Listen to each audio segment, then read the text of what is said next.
Hey, welcome to this guide about which technologies are the important technologies to focus on in humankind to kind of maximize the impact that you have with the research that you actually do.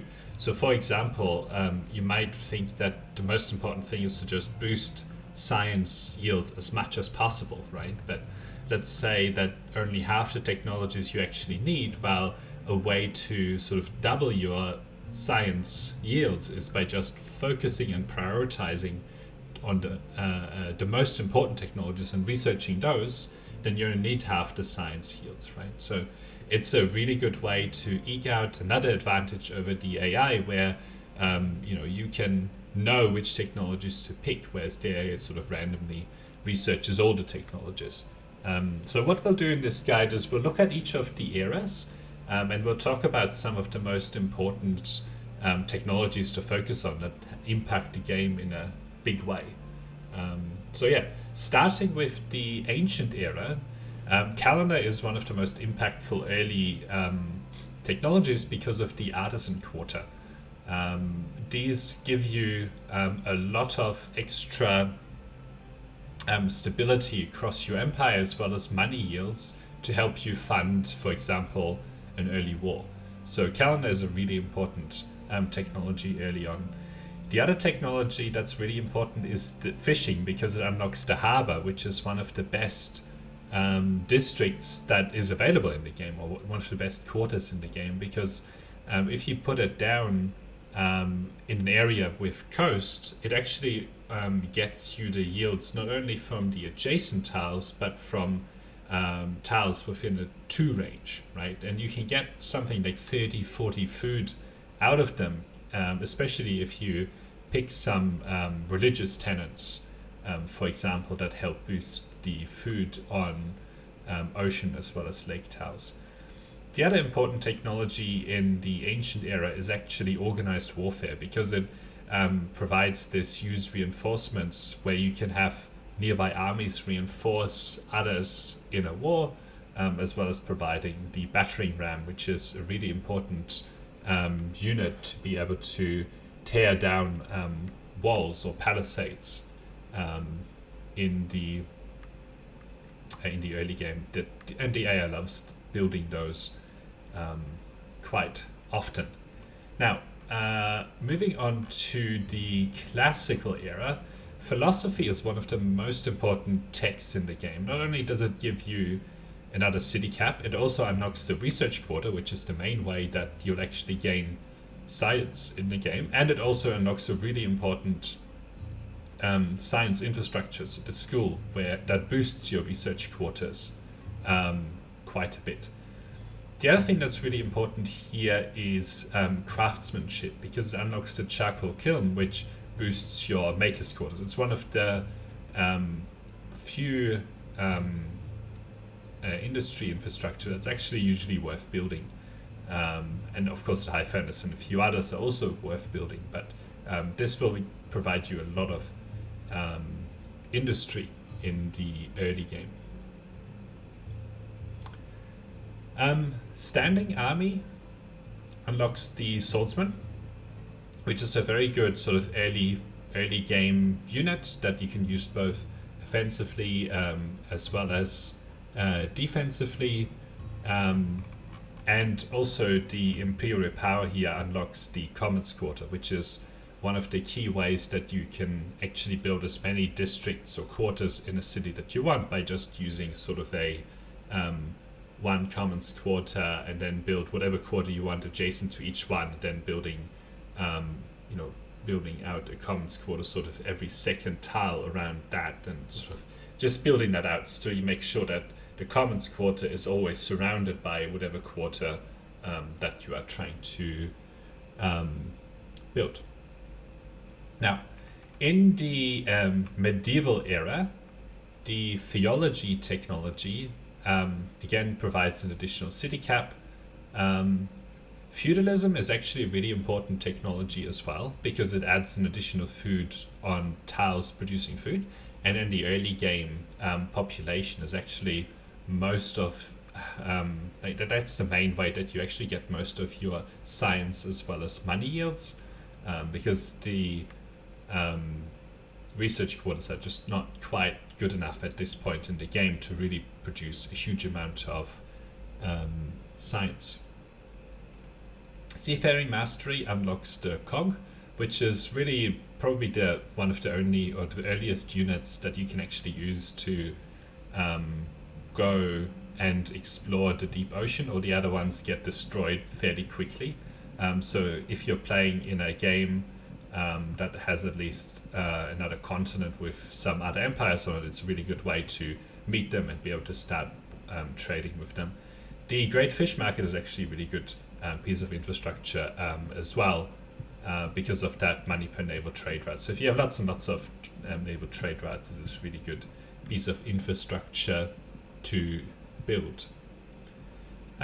Furnace steel here is also a really important technology because it unlocks the other industry infrastructure. It's actually worth building, or one of the others, which is the high furnace, which again boosts your maker's quarters quite nicely. And then guilds is really important because it unlocks the ability to plant forests, which is a way of both boosting the maker's quarters as well as mitigating the pollution that they might end up producing later in the game. I usually put forests under every single maker's quarter and surround them in forests as well. Now, in the early modern era, there's probably another one of the most important technologies, which is patronage, because of these luxury manufactories. The way it works is that when you build this, you get massive percentage-based bonuses to most of your yields, depending on which particular luxury you put this down. But only one of these per luxury can be built in the world, right? So it's really important to unlock this very quickly to be able to put down these luxury manufactories as early as possible, as well as finding other empires and start trading with them so that you can actually build these luxury manufactories, because you must have sort of a majority or more than one of these luxury resources either directly owned or purchased from another empire.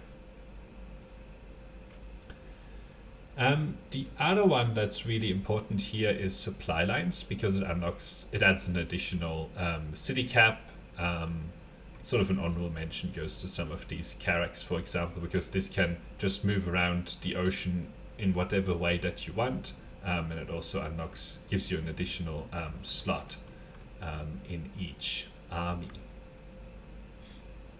And then the other thing that's really important in the early modern era is actually the movable typeface, which unlocks the university, which is a really important science infrastructure. It makes a big difference to research quarters. This is when research quarters really start to produce lots and lots of science and start to overtake the science that you're actually able to generate from your population. Okay, moving on to the industrial era. The encyclopedia technology unlocks the best science infrastructure in the game, which is the academy, because that makes your research quarters really, really good. Both of these technologies are actually very close to each other. So this is where your research quarters become like really, really strong very, very quickly. Scientific methods. Scientific method is also another good one because it reduces the sort of industry cost of research quarters, as well as providing the fertilizer plant, which is a really good percentage-based food boost, which sort of scales with all the other bonuses. Electricity is also really important because it gives you boosts on every single quarter that you can build based on the number of coal that you actually have access to. Don't build the coal plant until you have ways of mitigating the pollution.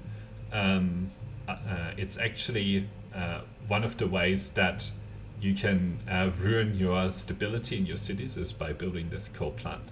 So be very, very careful with that.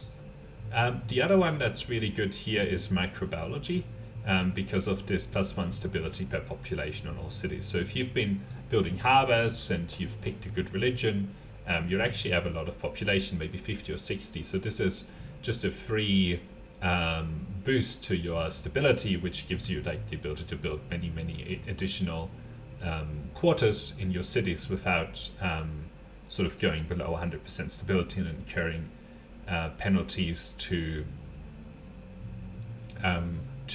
the influence that your cities produce. The other one that's sort of worth calling out, although that starts to be less impactful, is actually this urban administrator, because it gives you another city cap. But at this point, you have a lot of cities, and one additional city really doesn't make that much of a difference. Now, the final era, the contemporary era, probably the most important one here is the fusion reactor, because it adds 50% industry on your cities or outposts, as well as mitigating pollution quite significantly. So after you get this, you can actually get you can start building some of the infrastructure that actually adds pollution to your cities, because you've sort of mitigated 50% of it. And it's actually really easy to unlock here, because it basically has no previous era dependencies, and you can sort of beeline towards it very easily. The other technology to call out here is rocket science, because it unlocks the space station, which is the first step towards going to Mars, which is a way of ending the game and gaining quite a bit of fame. And then sort of it unlocks the missile silo, which together with nuclear fusion and picking a nuclear doctrine, and also sort of the uranium enrichment, gives you nuclear missiles. What else? Renewable energy is also a really good technology to research, because it keeps it also mitigates pollution on makers' quarters quite a bit. Still want to be careful that you have a stability surplus in your cities before you start then actually building polluting infrastructure.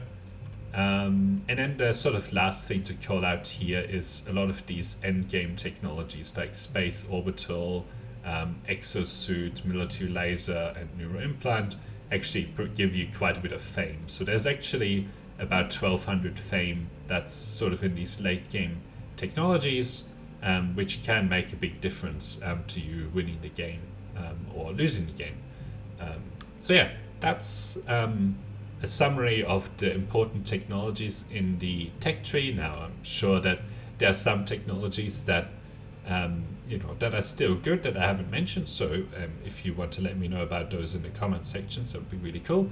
If you think that maybe there are some technologies that are really impactful. For example, I've skipped over most of the technologies that unlock various units, because against the AI, mostly you care about the emblematic units that you pick for your culture, and so you need to look for where in the technology tree they're actually unlocked.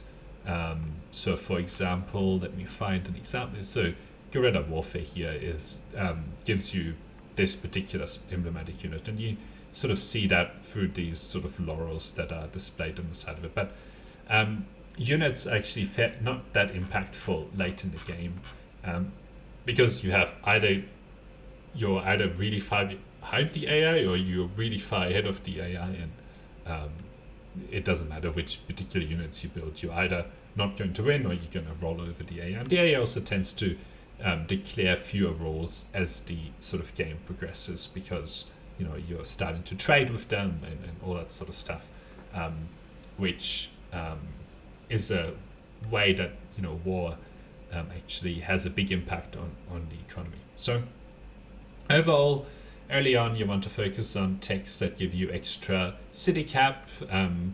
Throughout the game, the science infrastructure technologies are really important.